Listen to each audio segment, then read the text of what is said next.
France-Sénégal 3-1 malheureusement le 16 juin 2026. Et oui, la revanche 24 ans après 2002 tourne à l'avantage des Bleus. Mais comme l'a dit Ousmane Sonko, le président de l'Assemblée nationale du Sénégal, quelle que soit l'équipe qui gagne, c'est l'Afrique qui aura battu l'Afrique.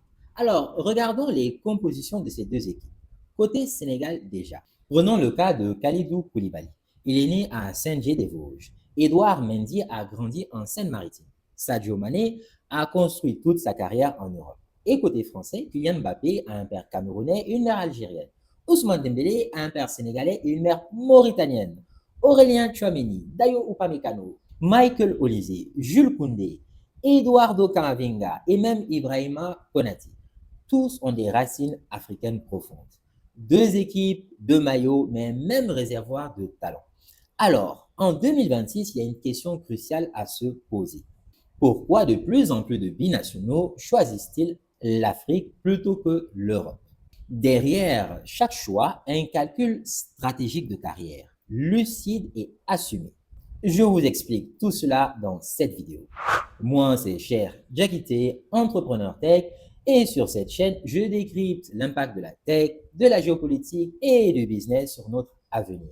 Et si comme moi, vous pensez que l'avenir de l'Afrique passe par l'entrepreneuriat et le digital, alors Coriship est fait pour vous. C'est une business académie propulsée par l'intelligence artificielle avec un diagnostic ciblé, un parcours personnalisé et gamifié, des outils d'exécution et 8 coachs IA, des experts spécialisés disponibles 24 sur 7. J'ai bien dit 8 coachs IA. Incroyable, mais vrai.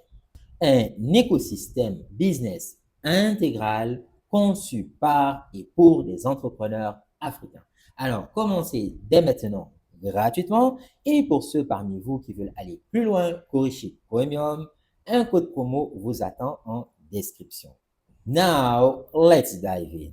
Pour comprendre ce basculement, il faut revenir à l'histoire. Le Sénégal a été une colonie française jusqu'en 1960. Pendant plus de 3 siècles, les deux pays ont partagé une langue, des institutions, des flux migratoires massifs. Et aujourd'hui, la France reste l'un des partenaires économiques clés du Sénégal. Infrastructures, investissements, énergie, beaucoup d'entreprises qui investissent dans ces domaines sont des entreprises françaises. Pas que, bien entendu, mais ça, j'y reviendrai dans une autre vidéo. Et une diaspora sénégalaise massive, installée en France principalement. Cette histoire commune a créé un vivier unique au monde. Des centaines de milliers de jeunes nés ou élevés en France et d'autres pays européens également, avec des parents sénégalais, maliens, ivoiriens, camerounais, algériens, marocains. Donc, pendant des décennies, la majorité de ces jeunes binationaux choisissaient l'équipe de France ou l'équipe d'Espagne dans une moindre mesure, l'équipe d'Italie. Et donc, c'était un choix logique car ils voulaient choisir l'équipe la plus prestigieuse qui pourrait les offrir les meilleurs avantages pour l'évolution de leur carrière. Et donc, les meilleures infrastructures et surtout une visibilité maximale.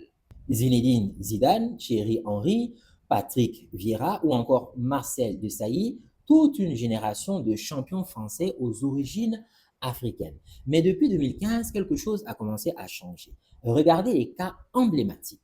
Commençons par Brahim Diaz, né à Malaga et formé au Malaga FC, puis à Manchester City et au Real Madrid. Il pouvait jouer pour l'Espagne, mais en 2024, il choisit le Maroc. Aujourd'hui, il est l'un des plus grands joueurs de sa sélection, titulaire indiscutable malgré son très jeune âge. Et avec également un autre cas qui est tout aussi édifiant, qui est celui de Achraf Hakimi. Né à Madrid et formé au Real Madrid, il a toujours choisi le Maroc. Résultat, demi-finaliste du Mondial 2022 au Qatar et star absolue de son pays. Et ça continue. Il y a également le cas de l'Algérien Riyad Mahrez. Né à Sarcelles, en banlieue parisienne, il choisit l'Algérie en 2014. Capitaine et vainqueur de la CAN 2019, il est une icône nationale au pays. Il y a également le cas d'Ismaël Benasser. Né à Arles, dans le sud de la France, mère algérienne, il choisit l'Algérie en 2016. Et il est le vainqueur également de la CAN 2019 et titulaire indiscutable à l'époque. Et un cas ivoirien, c'est celui de Sébastien Haller. Né à Ris-Orangis, mère ivoirienne, père français, il choisit la Côte d'Ivoire en 2020 et il est aussi le vainqueur de la CAN 2024 et leader technique des éléphants et d'ailleurs buteur face au Nigeria, celui qui a marqué le deuxième but, donnant le titre continental à la Côte d'Ivoire à domicile. Comme vous le voyez, le basculement est réel et il s'accélère. Mais pourquoi? Il y a 5 raisons stratégiques. La première raison, c'est la concurrence en équipe de France ou dans d'autres équipes du continent européen, des équipes nationales du continent européen. Si on prend le cas de la France, elle produit chaque année des centaines de joueurs de niveau international.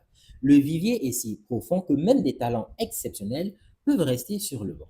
Brahim Diaz au Real Madrid, un joueur de classe mondiale, mais en équipe d'Espagne, il aurait pu, peut-être ou peut-être pas, être en concurrence avec par exemple Pedri ou avec Gavi ou encore avec Dani Olmo. Mais au Maroc, même si cela ne remet aucunement en cause son talent, il est le meneur de jeu titulaire, le leader technique, la star absolue. Donc, choisir l'Afrique, c'est souvent également choisir un choix stratégique qui permet d'être titulaire et donc de propulser sa carrière. Les joueurs peuvent se dire, et certains se le disent peut-être déjà, que c'est mieux de choisir l'Afrique, être titulaire indiscutable, plutôt que remplaçant de luxe ou joker dans une équipe nationale européenne. Mais ne vous en faites pas, j'ai des raisons stratégiques plus positives que celles-ci. La deuxième, c'est la Coupe d'Afrique des Nations, car elle est devenue une vitrine médiatique massive et internationale. La CAN est désormais l'un des tournois les plus suivis au monde, avec des records d'audience battus édition après édition. Donc, une performance exceptionnelle peut propulser un joueur vers les plus grands clubs européens. Sadio Mané, même s'il était déjà une grande star et dans un grand club, Liverpool, a couronné sa légende en portant le Sénégal au sacre lors de la CAN 2022 avant de rejoindre ensuite le Bayern Munich. Donc, la CAN n'est plus une compétition secondaire, c'est un tremplin vers l'élite mondiale. Et là, nous en venons à la troisième raison stratégique, c'est la valorisation marketing local. Ainsi, un capitaine de l'équipe du Sénégal, par exemple, du Maroc ou de la Côte d'Ivoire, devient automatiquement une icône nationale.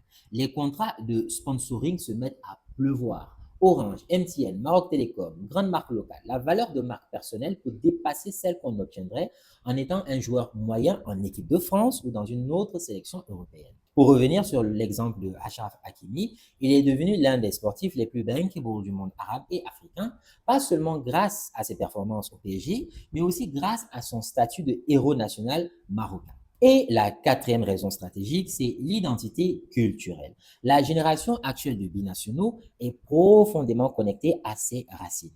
Les réseaux sociaux amplifient cette connexion. Les jeunes voient leurs parents, leurs grands-parents, leur communauté célébrer les équipes africaines. Donc la pression est positive. Ainsi, représenter le pays de ses parents devient une fierté. Ce n'est plus un sacrifice. Et cela nous amène à la cinquième raison stratégique, le temps de jeu et le leadership. En équipe de France, même un titulaire peut être remplacé à la mi-temps. En équipe africaine, les stars deviennent des leaders techniques, des capitaines, des mentors pour les plus jeunes. Ce rôle de leader transforme une carrière, il donne du sens et il crée un héritage.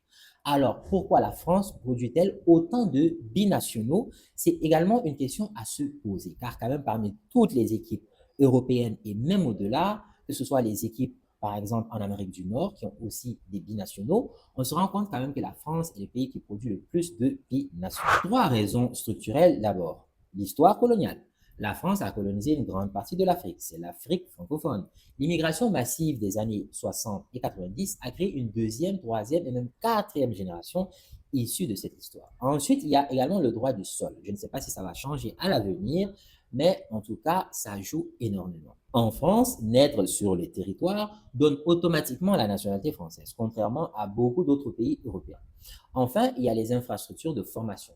Clairefontaine, les centres de formation des clubs professionnels. La France forme certains des meilleurs joueurs du monde, quelle que soit leur origine. Le résultat, c'est un vivier gigantesque de talents binationaux. Et donc, comme je l'ai vu avec vous précédemment, depuis 2015, une part croissante de ce vivier choisit désormais l'Afrique. Parmi les équipes africaines, c'est une révolution. Le Maroc, demi-finaliste, on l'a dit, en 2022, des binationaux comme Hakimi, Ziyech, Mazraoui ou encore Amrabat, la plupart nés ou formés en Europe. Le Sénégal de 2026 de cette année compte Kalidou Koulibaly, Mendy, Sarr, Diarra, tous passés par la France. La Côte d'Ivoire, vainqueur, comme je l'ai dit tantôt, de la CAN 2024, a eu Aller, mais également Adingra et Bamba, tous formés en Europe. Car même s'ils ne sont pas forcément nés en France, ils sont souvent formés en France ou dans d'autres pays européens. Et désormais, la bonne nouvelle pour nous, Africains, c'est que les talents circulent dans les deux sens. L'Afrique reprend la main. Et cette circulation crée une nouvelle réalité géopolitique. Donc, quand le Sénégal affronte la France, c'est un match entre deux pays, certes, mais c'est aussi un match entre deux visions de l'identité. D'un côté, la France multiculturelle qui a construit sa gloire sportive sur les enfants de l'immigration et de l'autre, l'Afrique qui récupère ses talents diasporiques et les transforme en symboles de fierté continentale. Si l'Afrique, pour la première fois de son histoire, capte une part significative de cette circulation, ce serait super pour notre avenir, celui du développement du continent. Et justement, quelle leçon pour un entrepreneur africain? Déjà, la stratégie du positionnement différencié. Parfois, choisir un marché moins compétitif où vous pouvez être numéro un vaut infiniment mieux qu'un marché saturé où vous serez invisible. C'est exactement le même principe que pour une start-up africaine. Voulez-vous vous battre contre les GAFAM sur leur terrain ou voulez-vous devenir le leader incontesté d'un marché africain que les géants négligent? On sait que Wave, dans le mobile money, a choisi la deuxième option. Au lieu d'attaquer PayPal frontalement en Europe, ils sont devenus le leader absolu du mobile money au Sénégal, en Côte d'Ivoire, au Burkina et ailleurs. Et résultat, une valorisation d'1,7 milliard de dollars dès 2021, première licorne de l'Afrique francophone. Il y a également le cas de SafeGoda avec les mototaxis ou encore de M-Pharma avec la pharmacie, bien sûr. Donc, choisir son terrain de jeu est souvent plus important que la qualité même de son produit. C'est exactement ce que nous décortiquons dans notre masterclass intitulée Lancer, automatiser et scaler votre business avec l'IA. Nous y auditons votre positionnement stratégique, nous analysons des cas comme celui des binationaux ou encore de Wave et d'autres et vous repartez avec une feuille de route claire sur 90 jours. Les places sont limitées à 10 décideurs pour garantir une qualité de travail impeccable. Le lien est en description. Alors, dites-moi, selon vous, ce mouvement de bascule des binationaux vers l'Afrique va-t-il continuer à s'accélérer? Et quelle équipe africaine du Mondial 2026 a, selon vous, la meilleure stratégie d'intégration des binationaux? On se retrouve très bientôt. N'oubliez pas de liker, partager, d'activer la cloche car il y a de nouveaux décryptages qui arrivent très bientôt et vous ne voulez sûrement pas rater cela. Donnez-nous de la force, on est ensemble et surtout portez-vous très bien. On se dit à bientôt. Ciao.